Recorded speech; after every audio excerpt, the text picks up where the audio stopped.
Today we'll be talking about how to find your first job as a new graduate vet and mistakes you want to avoid. I remember really clearly what it was like applying this time last year. I was feeling so stressed, anxious about what everyone was doing, about meeting those deadlines, and just generally feeling really lost. So here is a compilation of things I've learned through going for careers fairs, talks, articles I've read, and hopefully some of it will be valuable for you. As always, the timestamps are down below should you wish to jump to parts where you find most useful, and let's begin. My biggest mistake was taking the job market for granted. A survey done by the BVA in 2018 revealed that 1 in 4 vets were actively thinking of leaving the profession. So this problem of vets leaving the profession is quite well known and is known globally as well. There is a worldwide shortage of vets, so you would think that the odds are in your favor. It should be really easy to get a job. And in some ways it is, but I kind of took that for granted and I didn't do the preparation as much as I should have, and I applied without really thinking clearly about what I actually wanted in a job. So don't make the same mistake I did and actually think intentionally about what you're looking for in a job.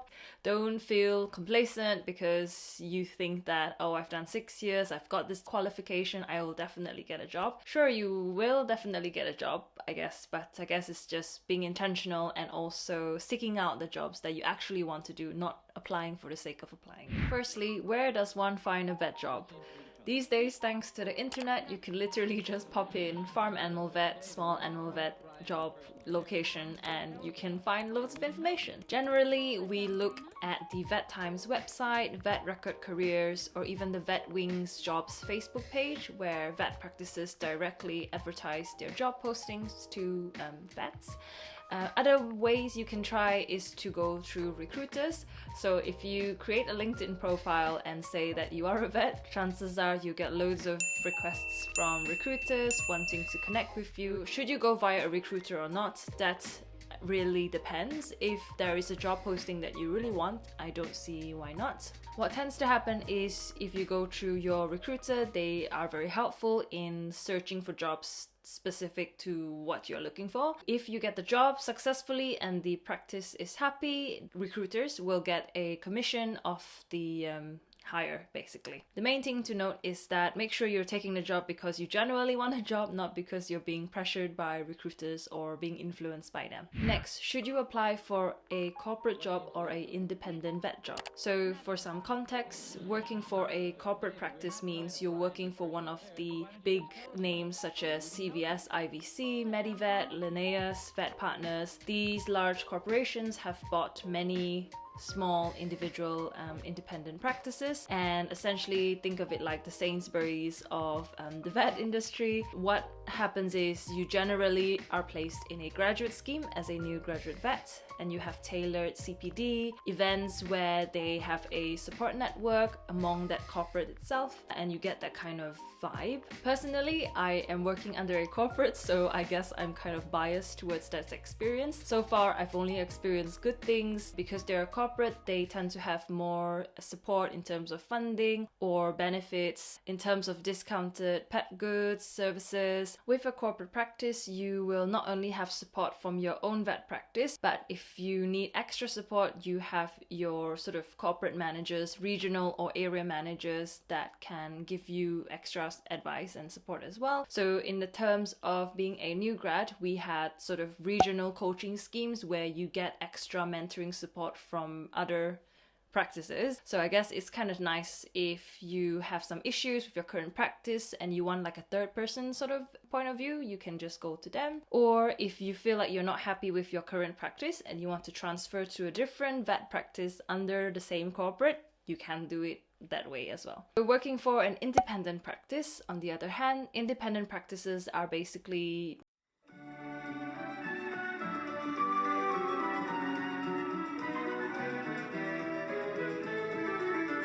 family-owned practices, or just, if you work for that practice, you may have a chance of buying into the practice and becoming a partner, so owning part of the business as a independent small animal practice, for example. My friends who are working in those practices, they're really happy. There is generally more flexibility in terms of, I guess, salary, CPD, because you don't have to follow like a set protocol from the corporate. You just depends on which kind of practice you are at. I would say definitely do EMS in your potential future practice you want to work in, so that you can get more exposure to the work environment, your future colleagues and things. I don't think corporate or independent really matter that much, as long as you're happy in a supportive workplace environment. Should you go straight into a clinical role, a non-clinical role, or an internship? Usually what happens when you graduate vet school, people tend to go into a first opinion general practice job. You have some people who go straight from university into a rotating internship, for example. For those people, they already knew they want to specialize in cardiology, so they go straight from university into a internship that specializes in cardiology, or a rotating one, because they already have a set goal that they want to be a specialist, which is great.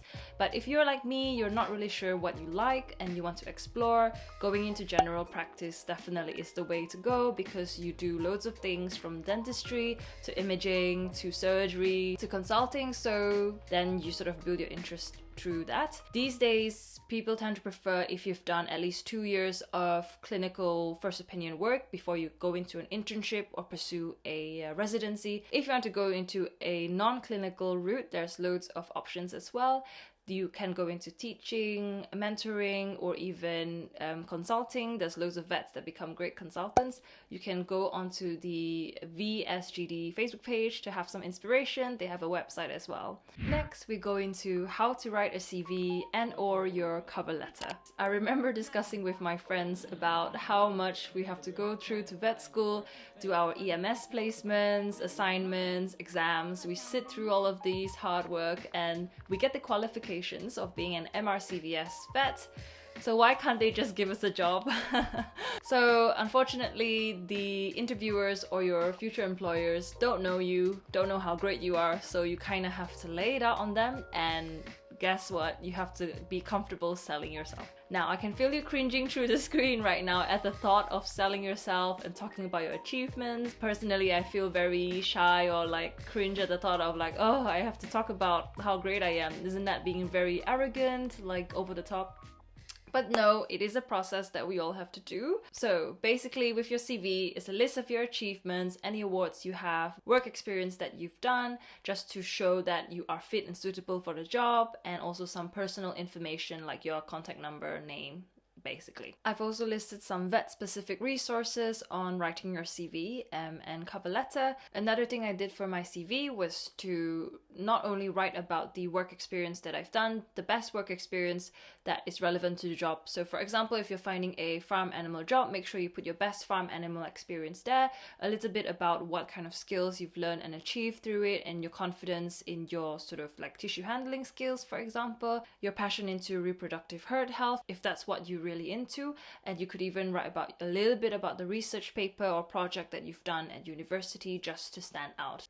And besides work experience, also some of your extracurricular activities which show off your leadership skills, time management skills, things like that. So then what is a cover letter? So a cover letter is different from your CV. It is usually optional. Not many places will expect you to have that. And the cover letter is essentially a small blurb about yourself. 1 or 2 main achievements that you have that's relevant towards the job. And generally, it just nudges the person reading your cover letter to have a look at your CV.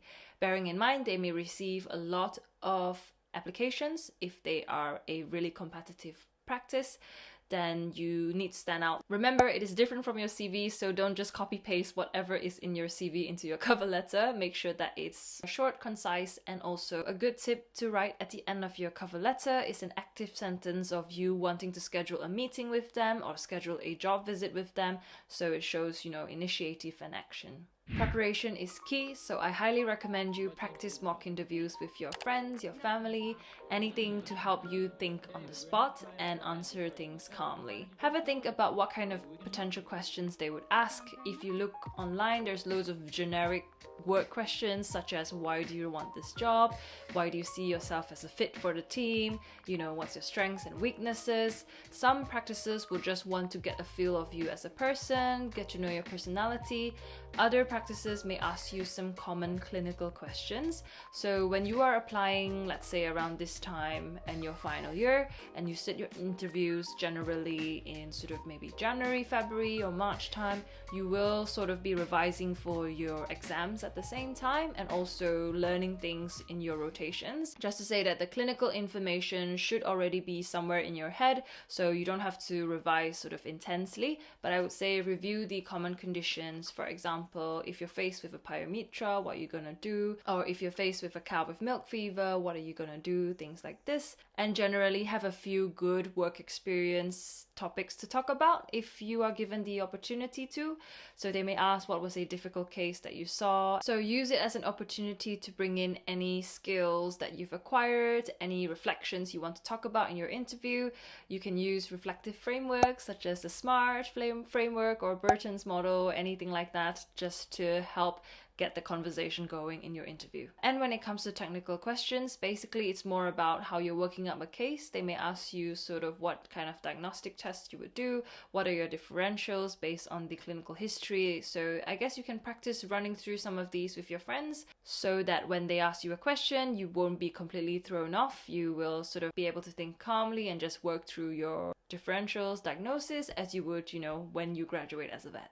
Lastly, as I was feeling pretty bummed about the rejections I was having, I created myself a hype myself up checklist. I know, cringe, but it really helped me get into a positive attitude while I'm sitting for the interview, so I'm confident, I'm ready to sell myself, I'm ready to tell the practice I'm fit for their job. Basically, you need to get yourself into this mode so that it comes across to the interviewer, especially if it's online, it's going to be more difficult to get your energy across. So let's actually see what hype myself checklist did I gave myself, and I will shamelessly share it there for everybody. Mental note, remember that they do not know who you are, so don't assume they know you're awesome. You have to paint a picture for them to decide if you're worth hiring. Don't give them any reason to doubt you. Don't give yourself any reason to doubt yourself. You are positive, kind, compassionate, hardworking, and a fast learner. You want them to see that, so have self-compassion and be confident. Also, listen to the question. Say I, not we. They are looking for confidence, selling themselves, not a shrinking violet. They want to know you can talk yourself out of any situation and build rapport with clients. Wow, past May was so wise. Anyway, I'll share this so that you can have a read and create your own version as well and look through it before your interview to hype yourself up. Brilliant. Let's move on. Now comes the part of the interview where the interviewer says, so do you have any questions for us? And what do you do? As a new grad, the main important thing is to ask about support. So how much support exactly will you have in the first few months? Have they had new grads before in the past, and are they still in the practice, or have they left, and if so, why? What kind of expectations does your practice have for you in the first few months? Are you going to do out of hours straight away? Are they gonna ease you into that? Are they going to expect you to be sole charge, so the only vet working on site? How many weekends are you expected to work when you first start, and how many nights are you expected to work, any if all? Some practices may outsource their night shifts to like an external provider, such as like vets now, so you make sure that you know what you're getting yourself into. As a farm or equine vet, how many nights are you doing on call? Do you have someone a second on call? Are you expected to do the whole 48 hours shift? If you are in that kind of rota, basically you get more exposure to cases such as emergencies, cesareans, blocked cats and things that you won't usually see walk in the daytime. And it also kind of pushes you to make those decisions yourself because you are the only vet. Obviously you have a phone that can call your senior vet, and obviously each practice will have their own sort of arrangements. But if you decide not to have that kind of lifestyle, you generally have a better work-life balance, better sleep, because you don't have to stay up late and do nights. So each has their own pros and cons. It just depends on what kind of rota and what kind of life you want. Another important thing to ask is how many certificate holders, if any, do they have at the practice, and if they encourage you to take up a certificate as well. So certificate meaning a chance to specialize in some area. If you are, for example, interested in doing dermatology, just ask if they already have dermatology specialists there, and if so, how many, because if they have already 5 dermatologists at the practice, they might be less keen to sponsor and encourage you to pursue that specialism if you want to go there. So it would be good to ask. The upside is if you are passionate about dermatology, I guess those specialists already in the practice, they will be able to teach you just by learning through the case exposure. So that's not entirely bad. Salary expectations is quite a good one to talk about as well. The salary in the corporate sort of graduate schemes are generally fixed, but if you're in an independent practice, there may be more scope to negotiate there. So the interview is done, they really love you, they want you to go and visit their practice. What to expect? Generally, the purpose of the job visit is for you to get a feel of the practice, get a feel of the team, and for the team to meet you as well. So try not to panic too much, you just gotta be yourself, but also bearing in mind that you may be asked to see cases, not consult obviously, but to shadow cases, or if you're a farm or equine vet, they may take you out on calls, so make sure you bring your workwear, waterproofs, wellies, and kits basically, as if you are going to work on the first day. And what happened on my job visits was I was asked to do a cat spay, and I've never done one before while in university because of COVID. We had limited sort of work experiences, but it was really cool because the interviewer basically talked me through the whole procedure and while I was doing it, and I remember feeling really nervous as if I was going to pass out because I was being assessed and I was doing a new surgery, but thankfully everything went well, so that was a very interesting experience for me. And basically I just spent the day at another practice, getting to know the nurses. I talked to the animal care staff, the receptionist, said hello to everybody to just get a feel of whether or not this is like a supportive practice. It's kind of a good opportunity to suss out if there's any sort of tensions in a practice between staff. Just envision yourself. Do you see yourself working in that place? Do you like it? Do you think you'll learn from the colleagues? Are they willing to teach?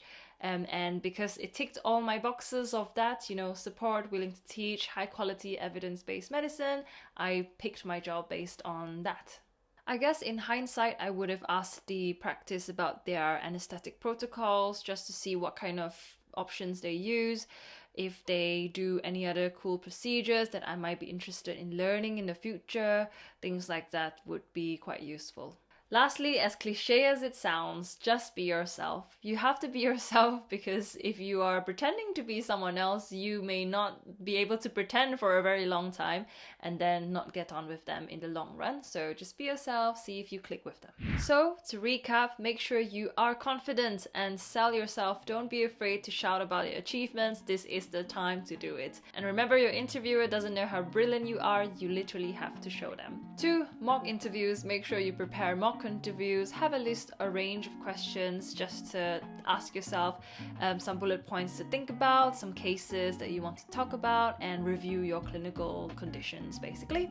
3rd, rejections. When it comes to rejections, bear in mind that rejections can be a blessing in disguise. Learn and ask for feedback of why you had that rejection and take it with you and grow and be a better person. Try to see what didn't go well and what could be better and use it for your next sort of interview. And don't be disheartened, there are jobs everywhere, so don't stop looking, keep searching, you'll find one. My main advice for new grads is to aim for support. The first few months of new graduate life will be very rocky, trust me, I am still going through that, and you want to make sure you have a safe place where you can learn, make mistakes and grow, and make sure that your colleagues are there to support you, so aim for support. Finally, don't panic. Don't panic, it's okay, it's fine. Everyone may be stressing about it, but you will be fine. There will be jobs available. Not all of the jobs are advertised at the same time, so keep looking. They may advertise wanting an experienced vet, but there's no harm in applying for it if you genuinely want to work at that practice. So have a look on your websites to make sure that you meet those deadlines, especially with corporate graduate schemes. They tend to be around end of this year or early sort of next year, but I believe some of them have multiple intakes as well, so there are lots of jobs available. So don't be disheartened and don't feel like you have to apply for a job so early. If you feel like you want to take a break and have a bit of a gap year before you start your work, I know some friends who have done that and they're perfectly happy. They still get jobs, it's totally fine. Or if you want to go straight into internship and things, go for it. There's nothing stopping you, you can do it. Just make sure you're doing it intentionally and not because everyone else is doing it, that's why you have to do it. Follow your own path, you got this, keep going. I believe in you. So thank you so much for being here. If you enjoyed this video, make sure you check out the other journey videos as well, and let me know how your job search goes. I would love to know, and all the best. Bye. Oh no, no more battery exhausted.